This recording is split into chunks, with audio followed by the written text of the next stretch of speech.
24 anyos na lalaki na tinaguri ang top 3 provincial most wanted person na may kasong qualified rape through sexual assault, arestado sa operasyon ng PNP Bohol. Ang buong detalye mula kay Patrolwoman Flora May Azares. Usap ng top 3 most wanted person provincial level matapos itong maaresto ng kapulisan ng Bohol sa barangay Santo Niño, Tuburan, Cebu, noong 18 ng Oktubre nitong kasalukuyan. Kinilala ni Police Major Geoffrey D. Grande, Chief of Police ng Tuburan Municipal Police Station, Cebu Police Provincial Office, ang wanted na suspect na si Alice Justin, 24 anyos, na residente ng naturang lugar.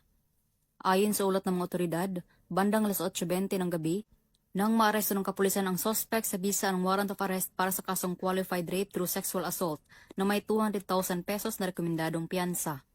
Samantala, kasalukuyang nasa kustudiya ng Tuburan MPS ang suspect para sa dokumentasyon at tamang disposisyon.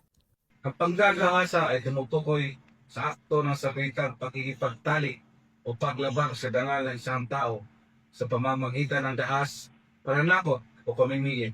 Ating tandaan, ang nagawang panggagahasa ay hindi kasalanan ng biktima, pagkos isang malupit na krimen na dapat panagutan ng umaabuso. Walang sinuman ang may karamatang manggahasa. Walang kasuotan, oras o lugar na maaaring maging dahilan o palusot sa panggagahasa. Ang biktima ay dapat suportahan at hindi husgahan.